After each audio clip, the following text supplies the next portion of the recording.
കെവിൻ്റെയും school കുട്ടികളുടെയും survival സ്റ്റോറിയുടെ ബാക്കി ഭാഗം ഇവിടെ ആരംഭിക്കുകയാണ്. പവർ സപ്ലൈ പൂർണ്ണമായി ഒഴിവാക്കിയതിനാൽ ഒരു തരത്തിലുള്ള കമ്മ്യൂണിക്കേഷനുകളും ആ സമയത്ത് നടക്കുന്നുണ്ടായിരുന്നില്ല. ബസ് ഡിപ്പോയിലുണ്ടായിരുന്ന കെവിൻ എപ്പോഴും നിർദ്ദേശം കൊടുത്തിട്ടുണ്ടായിരുന്ന റൂബി അവരുടെ സ്ഥലത്തേക്കും കാട്ടുതീ എത്തിക്കൊണ്ടിരിക്കുകയാണ്. അവർക്ക് കെവിനോട് കമ്മ്യൂണിക്കേറ്റ് ചെയ്യേണ്ടിരുന്നത് ഒരു കാരണവശാലും എലിമെന്ററി പാരഡൈസിന്റെ അടുത്ത് കുട്ടികളെ ഡ്രോപ്പ് ചെയ്യരുതെന്നും എല്ലാവരും ചീക്കോ ഡിപ്പോയിലേക്കാണ് പോയിക്കൊണ്ടിരിക്കുന്നത്, അവിടേക്ക് എത്തിക്കണമെന്നായിരുന്നു.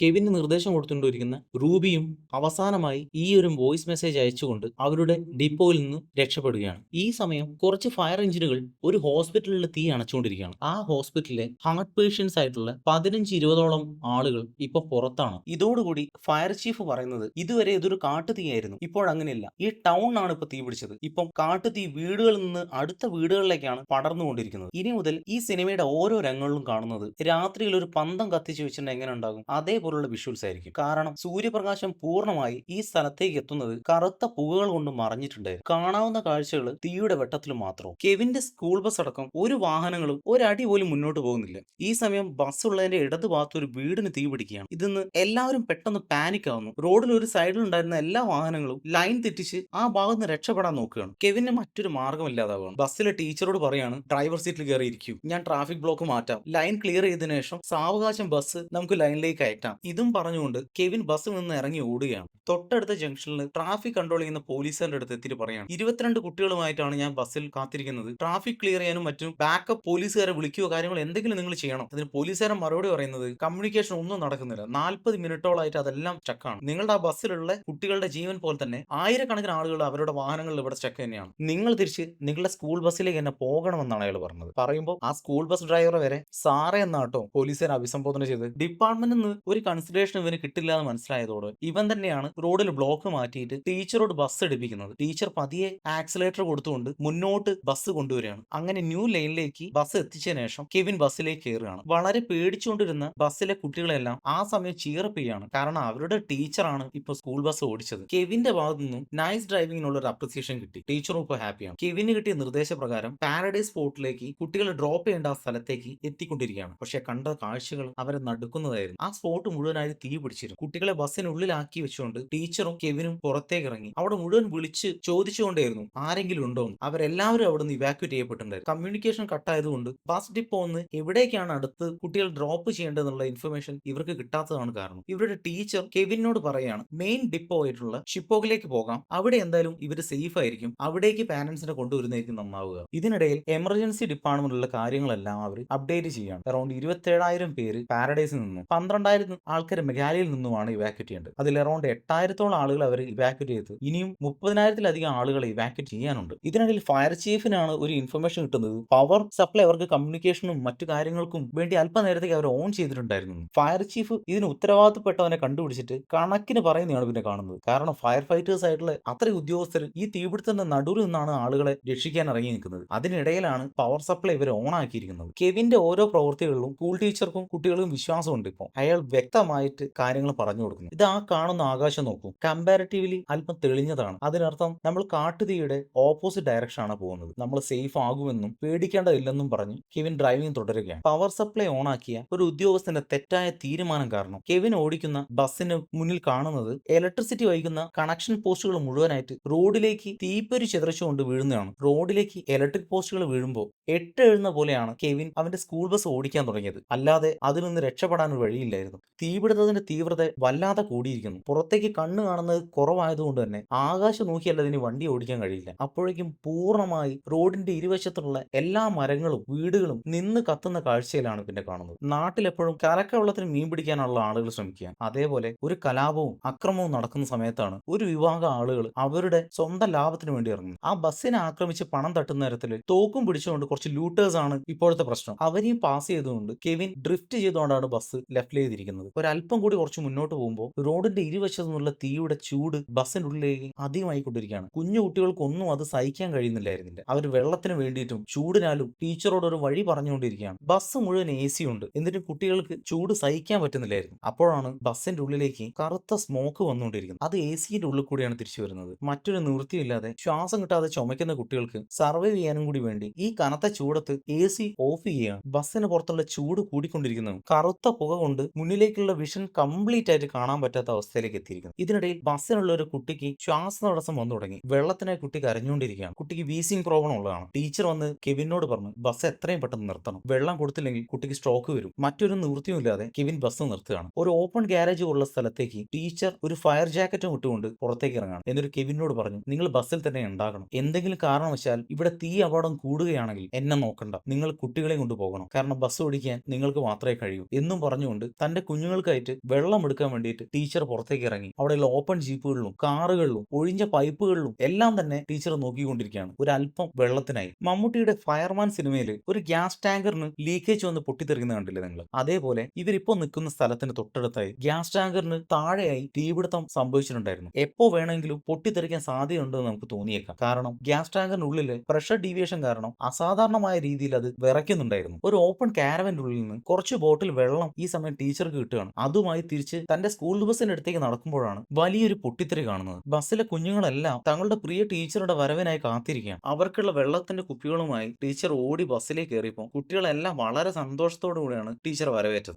പിന്നീട് ഒരു നിമിഷം പോലും വേസ്റ്റ് ചെയ്യാതെ കെവിൻ ബസ് തിരിക്കുകയാണ്. പക്ഷേ അപ്പോഴത്തേക്കും തീയുടെ ഇന്റൻസിറ്റി കൂടിയുണ്ടായിരുന്നു. ഏത് ഭാഗത്തേക്ക് തിരിച്ചിട്ടുണ്ടെങ്കിലും അവിടെ മുഴുവൻ തീ പിടിച്ചുകൊണ്ടിരിക്കും. ബസ്സിന്റെ ഉള്ളിൽ നിന്ന് കുട്ടികളെല്ലാം ആർത്ത് കരഞ്ഞുകൊണ്ടിരിക്കുകയാണ്. വെള്ളത്തിന് വേണ്ടിയിട്ട് ഓഫ് റോഡ് ആയിട്ടാണ് അവർ വണ്ടി ആദ്യം എടുത്തത്. അതുകൊണ്ട് പുല്ലുകളിലെ എല്ലാ ഭാഗത്തിലും തീ പിടിച്ചിട്ടുണ്ടായിരുന്നു. ഇപ്പൊ അവരുടെ വാഹനത്തിന്റെ പിറകിലെ കാണുന്ന ഭാഗങ്ങളെല്ലാം തീ പിടിച്ചുകൊണ്ട് വന്നുകൊണ്ടേയിരിക്കുകയാണ്. ഈ സമയം ബസ്സിലെ ഡിപ്പോയുടെ ഇൻചാർജ് ആയിട്ടുള്ള റൂബി ആ 22 കുട്ടികളുടെയും പാരന്റ്സിനെ മീറ്റ് ചെയ്യാണ്. അവരെല്ലാം ഡിപ്പോയ്ക്ക് അവരുടെ മക്കളെയും കാത്തിരിക്കുകയാണ്. ഇവർക്കും കമ്മ്യൂണിക്കേഷൻ ഒന്നുമില്ലാത്തതിനാൽ അവർക്ക് കുട്ടികൾക്ക് എന്ത് സംഭവിച്ചതെന്ന് ഒന്നും അറിയാത്ത രീതിയിലാണ്. ആ സ്കൂളിൽ നിന്ന് അവർ പുറപ്പെട്ടിട്ടുണ്ടോ, ഇവാക്യുവേറ്റ് ചെയ്യപ്പെട്ടിട്ടുണ്ടോ, ഒരു ആൾട്ടർനേറ്റ് സ്പേസിൽ അവർ സേഫ് ആണോ ഒന്നും അറിയില്ല. പക്ഷേ റൂബിക്ക് അറിയുന്ന ഒരേ ഒരു കാര്യം കുട്ടികൾ ആ സ്കൂളിൽ നിന്ന് ഇവാക്യുവേറ്റ് ചെയ്യപ്പെട്ടിട്ടുണ്ട്. പിന്നീട് എവിടെ എത്തിയെന്ന് അറിയാത്തതാണ് പ്രശ്നം. ആദ്യം ആ സ്കൂളിൽ നിന്ന് ഇവാക്യുവേറ്റ് ചെയ്തിട്ടുണ്ടെന്ന് പാരന്റ്സിനോട് പറഞ്ഞപ്പോൾ തന്നെ അവർ പകുതി ആശ്വാസത്തിലായി. സ്കൂളിൽ നിന്ന് അവർ ഇവാക്യുവേറ്റ് ചെയ്തതിനു ശേഷം ഫയർ ഇൻസിഡന്റിൽ അവരുടെ റേഡിയോ കമ്മ്യൂണിക്കേഷൻസ് മുഴുവൻ നശിക്കപ്പെട്ടതിനാൽ ബസ്സുമായിട്ട് ഇതുവരെ നമുക്ക് കോൺടാക്ട് ലഭിച്ചിട്ടില്ല എന്നാണ് ഇപ്പോഴത്തെ അപ്ഡേഷൻ കൊടുത്തത്. റൂബി അവൾക്ക് അറിയുന്ന കാര്യങ്ങൾ പാരന്റ്സിനോട് ഷെയർ ചെയ്തപ്പോൾ അവർ ഷോക്ക് ആവുകയാണ് ചെയ്തത്. കാരണം ഇവരോട് എത്തിപ്പെടാൻ പറഞ്ഞത് ഈസ്റ്റ് പാരഡൈസിലേക്കാണ്. ആ ഭാഗം ഓൾറെഡി തീയിൽ അകപ്പെട്ടിരിക്കുകയാണ്. എന്തായാലും ഈ കാര്യങ്ങളെല്ലാം പോലീസ് ഡിപ്പാർട്ട്മെന്റിനെയും ഫയർ കമാൻഡിനെയും അറിയിച്ചിട്ടുണ്ടെന്ന് റൂബി അവരോട് പറയുകയാണ്. ഈ സമയം റൂബി അവർക്കൊരു ഉറപ്പ് കൂടി കൊടുക്കുന്നുണ്ട്. ബസ്സിൽ അയാൾ ഒറ്റയ്ക്കല്ല, കൂടെ അവരുടെ ടീച്ചർ കൂടി ആയിരുന്നു മേരി കൂടെയുണ്ട്. പിന്നെ കെവിനെ നിങ്ങൾ ഇപ്പോൾ ട്രസ്റ്റ് ചെയ്തേ പറ്റൂ. ഞങ്ങളുടെ എല്ലാ ഡ്രൈവർമാരിലും ബെറ്റർ മാൻ അയാൾ തന്നെയാണ്. അയാൾ അവരെ രക്ഷിച്ചുകൊണ്ട് ഇവിടെ എത്തിക്കും. തൽക്കാലം അയാൾ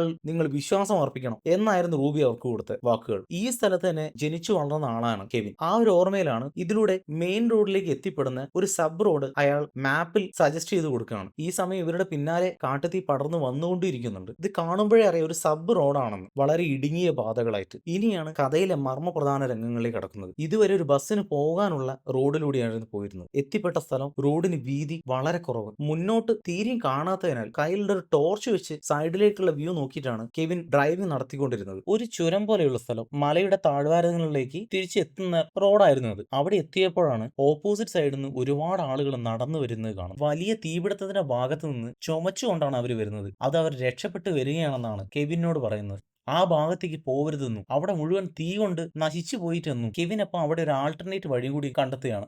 ഏതിൽ പോയാലാണ് തങ്ങൾക്ക് സുരക്ഷിതമായിട്ട് എത്തിച്ചേരാൻ പറ്റുന്നതിനെ അയാൾ നോക്കിക്കൊണ്ടിരിക്കുന്നത്. ബസ്സിനുള്ളിലെ ടീച്ചറും കുട്ടികളും എല്ലാവരും പാനിക് ആവുകയാണ്. വരാൻ പോകുന്ന അടുത്ത സിറ്റുവേഷൻ ഫേസ് ചെയ്യാൻ വേണ്ടിയിട്ട് കെവിൻ കുട്ടികളെ പ്രിപ്പയർ ചെയ്യിപ്പിക്കുകയാണ്. ഒരുപക്ഷെ നമ്മൾ പോകുന്ന വഴി തീപിടുത്തം കൂടിയാൽ ബസ്സിൽ നിന്ന് ഇറങ്ങാൻ തയ്യാറായിരിക്കണം എല്ലാവരും. പുറത്തെ സിറ്റുവേഷനെല്ലാം മനസ്സിലാക്കാൻ വേണ്ടി കെവിൻ തന്റെ കയ്യിലെ ടോർച്ചുമായി പുറത്തേക്ക് ഇറങ്ങുന്നു. ലെഫ്റ്റ് സൈഡിലുള്ള മലനിരകളുടെ മുകളിലേക്ക് കയറുകയാണ്. മുകളിൽ കയറിയപ്പോൾ അയാൾ കാണുന്നത് അയാൾ നിൽക്കുന്ന സ്ഥലത്തിന്റെ ചുറ്റുമായി തീ പടർന്നിട്ടുണ്ടായിരുന്നു. മുന്നോട്ടേക്കോ പിന്നോട്ടേക്കോ എവിടെ പോയാലും അവർ കാട്ടുതീയിൽ പെടും. അപ്പൊ മേരി ടീച്ചർ ഒരു കാര്യം പറയാണ്, നമുക്ക് കുട്ടികളുമായി ഈ മലമുകളിലേക്ക് പോയാലോ? പക്ഷെ ഇതൊരു ബാഡ് ഐഡിയ. പുറത്തേക്ക് ഇറങ്ങിയപ്പോൾ കെവിന്റെ മനസ്സിലായത് 5 മിനിറ്റ് പോലും കുട്ടികൾക്ക് പുറത്തെ ക്ലൈമറ്റിൽ സർവൈവ് ചെയ്യാൻ പറ്റില്ല. കനത്ത ചൂടും ഒരല്പം പോലും ശ്വാസം കിട്ടാത്ത തരത്തിലുള്ള പുകയുമാണ് പുറത്ത്. 4 ഭാഗത്തു നിന്നും തീ അവരുടെ അടുത്തേക്ക് എത്തിയാൽ എന്ത് ചെയ്യുമെന്ന് വീണ്ടും മേരി ടീച്ചർ കെവിനോട് ചോദിക്കുമ്പോൾ അയാൾക്ക് ഒരേ ഒരു ഉത്തരമേ ഉള്ളൂ, തൽക്കാലം ബസ്സിൽ തന്നെ സ്റ്റേ ചെയ്യുക. അതുവരെ തന്റെ കുഞ്ഞുങ്ങളെ മുഴുവൻ മോട്ടിവേറ്റ് ചെയ്തു സമാധാനിപ്പിച്ചു ബസ്സിൽ ഇരുത്തിച്ചിരുന്ന മേരി ടീച്ചർ ഇമോഷണലായി കരഞ്ഞു തുടങ്ങി. എല്ലാവരുടെയും മരണം അവിടെ സംഭവിക്കാൻ അത് നിശ്ചയമായി സംഭവിക്കുന്നു അവൾ റിയലൈസ് ചെയ്യുന്ന നിമിഷം. ആ സമയം കെവിൻ ടീച്ചറോട് പറയുന്നത്, അടുത്തേക്ക് വരൂ, ഞാൻ എന്റെ ഷർട്ട് ചെറിയ കഷ്ണങ്ങളായിട്ട് മുറിക്കാം. എന്നിട്ട് നമ്മുടെ കയ്യിലുള്ള മിനറൽ വാട്ടർ വെച്ച്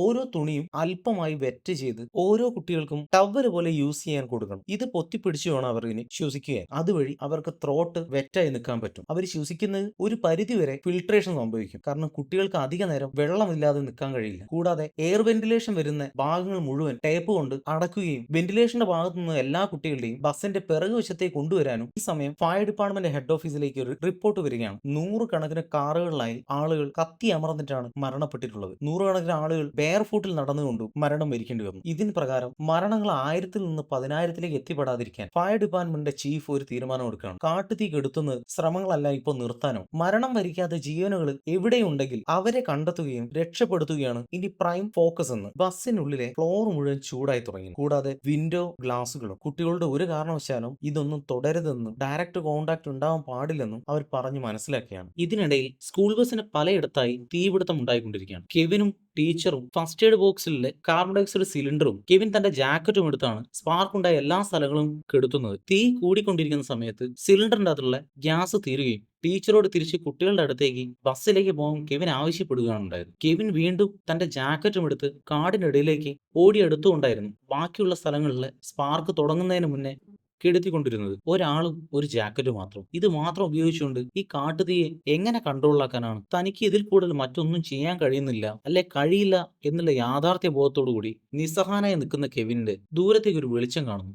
കാട്ടുതീ പടർന്ന ഭാഗങ്ങളിൽ ചെറിയൊരു പാത, കഷ്ടി ഒരു വാഹനത്തിന് പോകാൻ കഴിയുമെന്ന് തോന്നിക്കുന്ന രീതിയിൽ. പിന്നെ ഒന്നും നോക്കിയില്ല, തിരിച്ച് തന്റെ സ്കൂൾ ബസ്സിലേക്ക് കയറുകയും വണ്ടി സ്റ്റാർട്ട് ചെയ്യാൻ നോക്കുന്ന സമയത്ത് സ്റ്റാർട്ട് ആകുന്നില്ല. വാഹനത്തിന്റെ പുറത്തുള്ള കനത്ത ചൂട് കൊണ്ടാണ് ഈ സ്റ്റാർട്ടിംഗ് ട്രബിൾ ഉണ്ടായിരിക്കുന്നത്. ഇതും ശരിയാക്കിക്കൊണ്ട് കെവിൻ നേരെ ബസ് എടുക്കുന്നത് കാടിനുള്ളിലേക്കാണ്. ഇനി നമ്മൾ കാണാൻ പോകുന്നത് ഒരു ഓഫ് റോഡ് റൈഡറുടെ വൈദഗ്ധ്യമാണ്. ഒരു റോളർ കോസ്റ്ററിൽ പോകുന്ന പോലെ ഈ കാട്ടുതീയുടെ ഇടയിലെയാണ് കെവിൻ തന്റെ സ്കൂൾ ബസ്സുമായിട്ട് മുന്നോട്ട് പോകുന്നത്. വണ്ടർലയിൽ റൈഡിന് പോയിട്ടുണ്ടെങ്കിൽ റൈഡിലുള്ള കുട്ടികളെല്ലാം ആർത്ത് കരയുന്ന പോലെ സെയിം കോറസ് സൗണ്ട് ബസ്സിനുള്ളിൽ നിന്നും കേൾക്കായിരുന്നു. ഇതുവരെ 10-15 കിലോമീറ്റർ സ്പീഡ് പോയിക്കൊണ്ടിരുന്ന വാഹനം 45 കിലോമീറ്റർ സ്പീഡിൽ നിന്ന് 55-ലേക്കാണ് ആക്സിലേറ്റർ ചെയ്യപ്പെടുന്നത്. കാരണം സഹിക്കാൻ കഴിയാത്ത അത്തരത്തിൽ ചൂടാണ് ചുറ്റുഭാഗത്ത് ബസ്സിനുള്ളിൽ അടിച്ചുകൊണ്ടിരിക്കുന്നത്. കൂടാതെ ഒടിഞ്ഞു വീഴുന്ന മരങ്ങളും വേറെ. സ്ഫടികം സിനിമയിൽ ലാലേട്ടന്റെ ചെകുത്താൻ ലഹരിയുടെ മുഖഭാവമുള്ള ഈ സ്കൂൾ ബസ്സിന്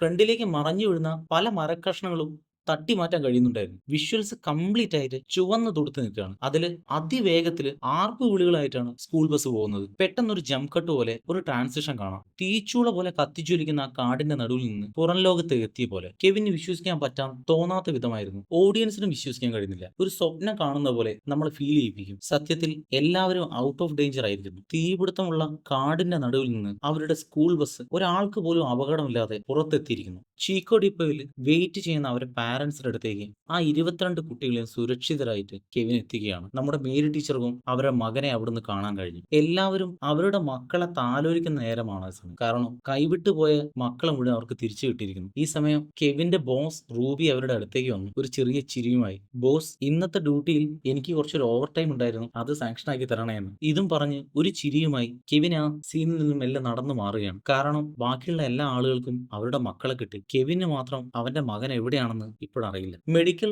റെസ്ക്യൂ ടെന്റിനടുത്ത് അതുവരെ രക്ഷിച്ചു വന്ന ആളുകളുടെ ഡീറ്റെയിൽസുമായി വളണ്ടിയേഴ്സ് വെയിറ്റ് ചെയ്യുന്നുണ്ടായിരുന്നു. ഓരോരുത്തരും അവരുടെ കാണാതായ ആളുകളെ കുറിച്ചുള്ള ഡീറ്റെയിൽസ്, അവരെ റെസ്ക്യൂ ചെയ്തിട്ടോ ഇവാക്യുവേറ്റ് ചെയ്തിട്ടോ അവിടെ കൊണ്ടുവന്നിട്ടുണ്ടോ എന്ന് അറിയാൻ വേണ്ടിയിട്ട് എത്തുന്നുണ്ടായിരുന്നു. കെവിനും ക്യൂവിൽ നിന്നുകൊണ്ട് മെഗാലി എന്ന സ്ഥലത്ത് നിന്ന് തന്റെ അമ്മയായ മക്കയെയും മകനായ ഷോണിനെയും ഷെറിയെയും റെസ്ക്യൂ ചെയ്ത് കൊണ്ടുവന്നിട്ടുണ്ടോ എന്നും ചോദിച്ചപ്പോൾ ഇല്ലെന്നായിരുന്നു മറുപടി കിട്ടിയത്. പക്ഷെ തൊട്ടടുത്ത ക്യാമ്പിൽ നിന്ന് അവന്റെ അമ്മയെ അവന് കാണാൻ കഴിഞ്ഞു. മകനായ ഷോണിനെ കാണാൻ പറ്റിയിട്ടില്ല. ഷോൺ അവന്റെ അമ്മയുടെ അടുത്ത് സേഫ് ആണെന്ന കാര്യം കെവിന്റെ അമ്മയുള്ള മക്കയെ അവനോട് പറഞ്ഞു. അതിനുശേഷം അവൻ ഡ്രൈവ് ചെയ്ത് നേരെ പോയത് അവന്റെ വീട്ടിലേക്കാണ്. അവിടെ അങ്ങനെ ഒന്നില്ല, പൂർണ്ണമായി കത്തി നശിച്ചിട്ടുണ്ടായിരുന്നു. പക്ഷേ തന്റെ അച്ഛനെ കാണാൻ വേണ്ടി മകൻ അവിടെ അവന്റെ അമ്മയോടൊപ്പം എത്തിയിട്ടുണ്ടായിരുന്നു. അച്ഛനും മകനും റിയലൈസ് ചെയ്യുന്ന ഒരു മൊമെന്റ് കൂടിയായിരുന്നത്. അവർ രണ്ടുപേരും കെട്ടിപ്പിടിച്ചു കരയാൻ തുടങ്ങി. ഇതൊരു സംഭവ കഥയാണ്. കാലിഫോർണിയയുടെ ഹിസ്റ്ററിയിൽ തന്നെ 13,500ഓളം വീടുകൾ പൂർണ്ണമായിട്ട് കത്തി നശിക്കപ്പെട്ടതായിരുന്നു. 85ഓളം ജീവനുകളായിരുന്നു അന്ന് നശിച്ചിട്ടുണ്ടായിരുന്നു. അന്വേഷണ ഉദ്യോഗസ്ഥന്മാർ അന്ന് ഈ കാട്ടുതീക്ക് കാരണം പസഫിക് സമുദ്രത്തിലെ ഗ്യാസുകളും